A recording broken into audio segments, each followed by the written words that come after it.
Ternyata teman-teman sekalian, istighfar ini bukan hanya sekedar memaafkan kesalahan-kesalahan kita, memutihkan kesalahan-kesalahan kita.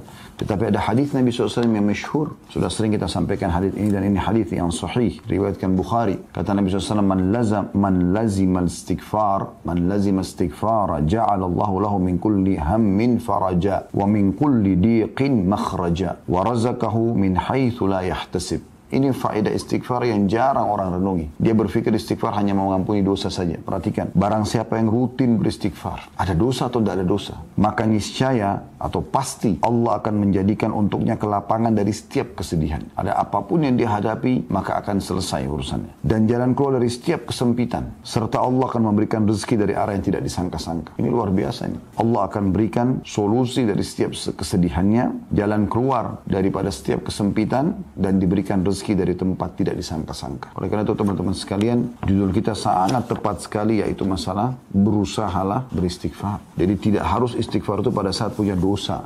Ya, walaupun tidak sedang melakukan dosa, dianjurkan selalu melazimkan atau merutinkan istighfar. Yang terakhir teman-teman sekalian yang kita bahas adalah beberapa dalil yang mulia.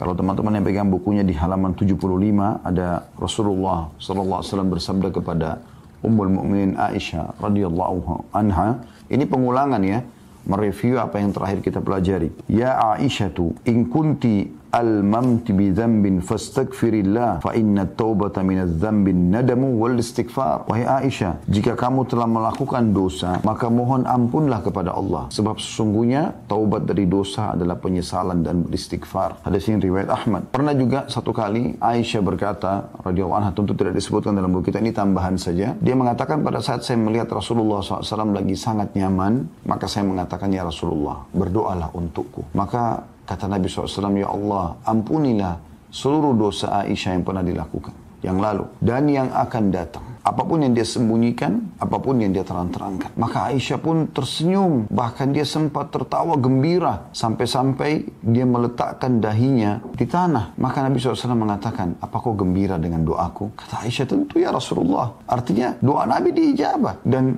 belum Aisyah melakukan sudah dimaafkan. Itu permohonan suami yang saleh, seorang nabi yang mulia, pimpinan Adam untuk seorang wanita, khusus lagi buat dia.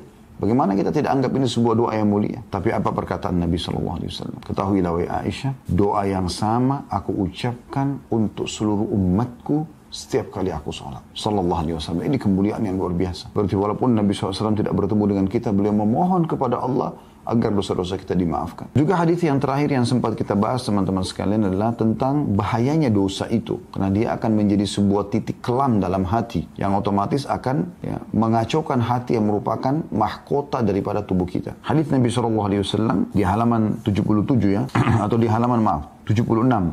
Innal abda idza akhta'a khati'atan nukitat fi qalbihi nuqtatun sauda fa idza huwa naza'a wastaghfara wa taba suqila qalbuhu wa in 'ada zida fiha hatta ta'lu 'ala qalbihi wa huwa ar-ranu alladhi dzakara Allah kalla barrana 'ala qulubihim ma kanu yaksibun. Sesungguhnya seorang hamba bila melakukan satu kesalahan atau dosa, maka dalam hatinya terbentuk satu bercak hitam. Jika dia meninggalkan kesalahannya, beristighfar, memohon maaf, dan bertaubat, janji sama Allah tidak mengulanginya, maka hatinya dibuat cemerlang kembali, cerah kembali, segar kembali. Jika dia kembali melakukan dosa, maka bercak hitam itu dibuat semakin bertambah sehingga menutupi hatinya. Dan itulah makna tafsir kata arran dalam firman Allah Subhanahu wa taala, kalla barrana ala qulubihim ma kanu yaksibun. Sekali-kali tidak, bahkan apa yang mereka kerjakan itu telah menutupi hati mereka. Maksudnya dosanya. Kita lanjutkan dengan poin yang kedua, waktu-waktu yang dianjurkan beristighfar setelah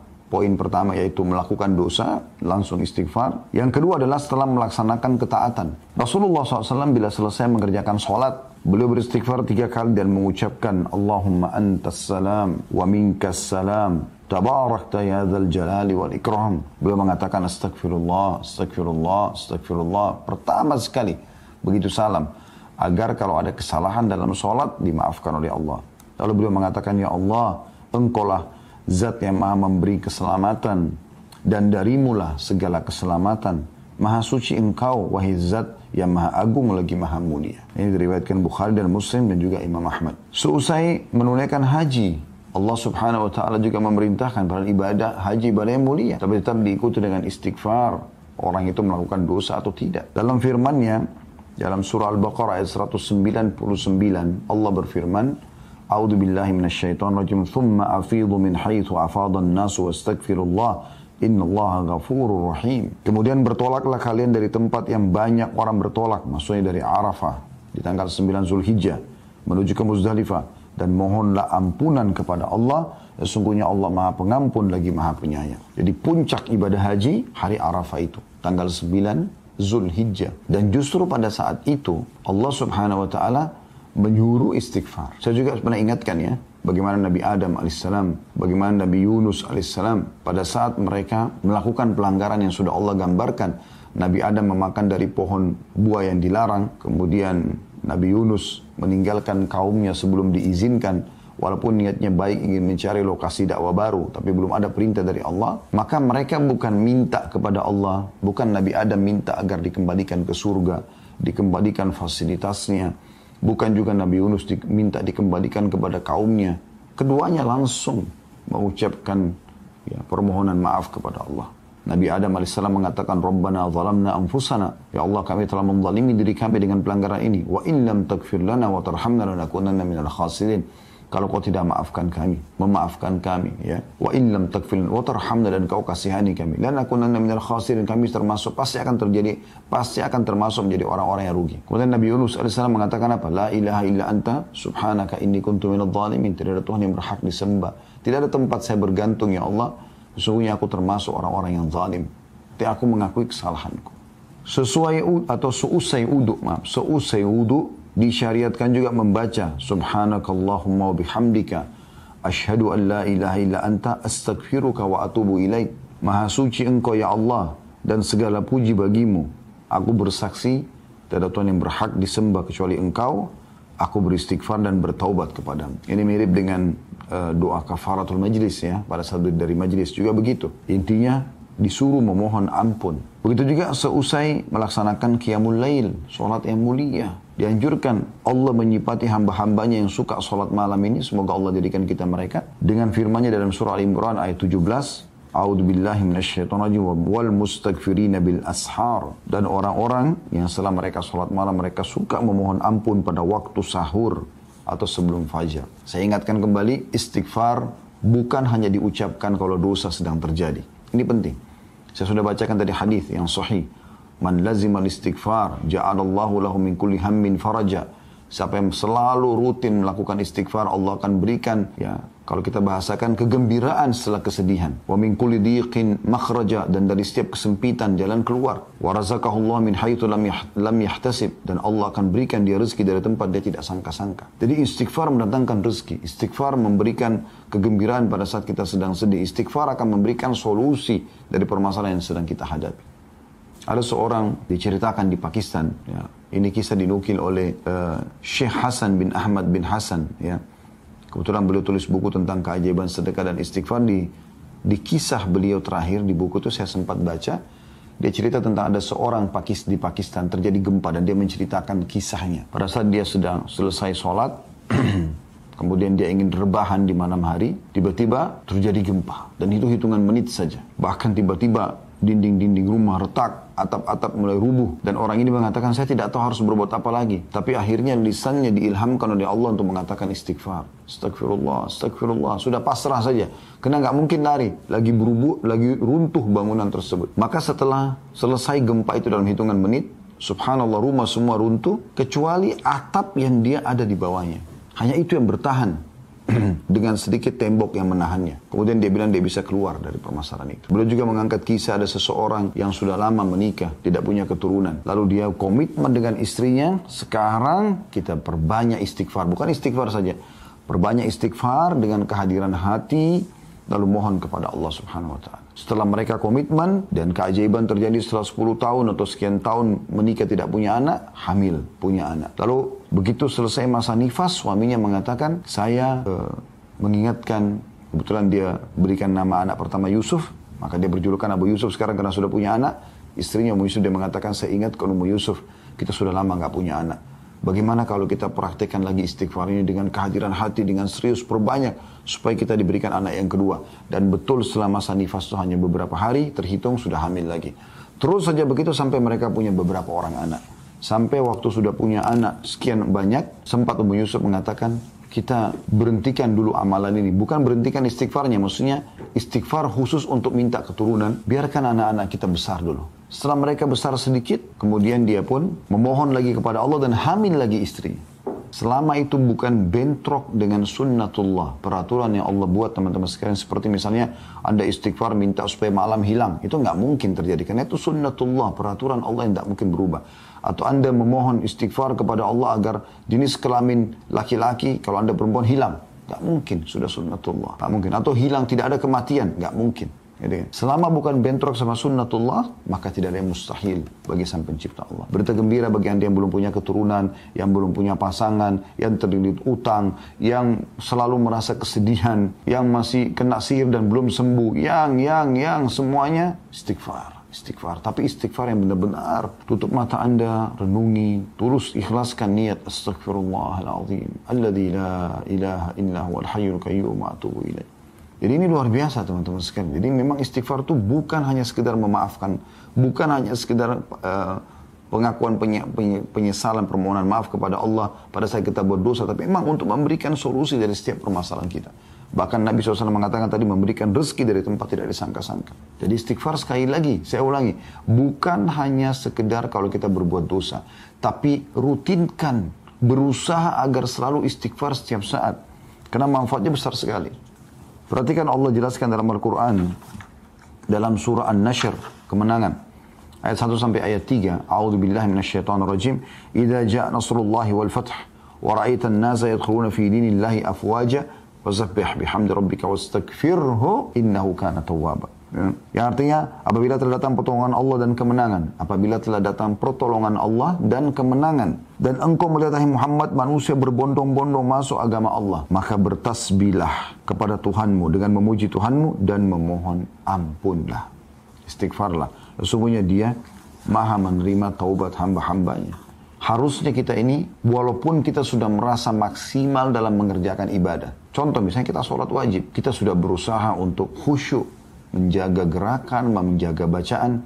Tapi setelah salam, yang pertama diucapkan istighfar. Tadi sudah kita sebutkan. Jadi itu ajaran Nabi SAW. Berarti memang ada sesuatu dengan istighfar ini. Tadi sudah kita sebutkan setelah haji, setelah sholat malam. Semua disuruh istighfar. Bahkan Nabi SAW, tadi dalam surah An-Nashr kita baca.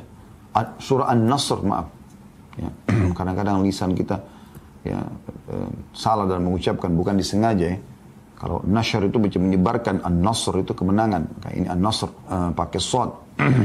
Maka dalam surah An-Nasr Allah subhanahu wa ta'ala menekankan masalah itu. Pada saat Nabi SAW berhasil menaklukkan kota Mekah, kemudian beliau setelah itu melaksanakan peperangan lanjutan yaitu perang Hunain dan mengalahkan suku Hawazim, suku yang besar setelah Quraisy. Maka dua suku besar di Jazirah Arab sudah takluk, bahkan panglima perangnya masuk Islam pada saat itu. Kemudian beliau menuju ke Tabuk, menyerang wilayah Romawi. Setelah beliau pulang, bisa dikatakan hampir seluruh Jazirah Arab takluk kepada Nabi SAW. Maka pada saat itu manusia berbondong-bondong datang. Ada yang memang karena hatinya tersentuh mendapat hidayah Islam, ada yang takut kepada kaum muslimin. Maka manusia berbondong-bondong datang masuk Islam. Allah mengatakan, pada saat kemenangan Allah sudah datang, hai Muhammad, dan kau melihat manusia berbondong-bondong masuk ke agama Allah, maka bertasbihlah kepada Tuhanmu. Bilang subhanallah, maha suci Allah. Walhamdulillah, segala puji bagi Allah. Kemudian beristighfarlah. Wastaghfiruh. Nabi disuruh istighfar. Karena jangan sampai nanti ini bisa membuat riya, bisa membuat sombong. Istighfar membuat kita lebih merendah. Karena Allah maha menerima taubat hamba. Makanya Nabi Muhammad SAW pada saat masuk ke Mekah, beliau menundukkan kepalanya SAW yang mulia sampai terlihat seakan-akan batang leher beliau ini itu sama rata dengan bagian tengah kepalanya SAW. Karena merendahnya kepada Allah Subhanahu Wa Taala. Yang ketiga, dalam zikir-zikir rutin harian, kata beliau, ini yang dianjurkan istighfar. Doa-doa sholat pada umumnya berisi istighfar. Misalnya dalam doa istiftah, dalam doa sujud, kan itu doa istiftah misalnya, atau istiftah itu kan Allahumma ba'id baini wa baina khataaya, ya Ya Allah jauhkan antara aku dengan dosaku gitu kan. Itu termasuk memohon ampun. Di antara doa sujud, Rabbighfirli warhamni, Rabbighfirli, ya Allah ampunilah aku, warhamni, kasihanilah aku, dan seterusnya. Dalam ruku dan sujud ada subhanakallahumma bihamdika Allahumma gfirli. Ini salah satu doa ruku yang sama juga dengan doa sujud. Maha suci engkau ya Allah, ampunilah dosa-dosaku, gitu kan. Ketika Abu Bakar radhiyallahu anhu memohon atau meminta kepada Nabi SAW agar mengajarinya doa yang akan dia ucapkan dalam sholat khusus, Abu Bakar minta doa khusus, ya Rasulullah, saya minta doa khusus dari Anda.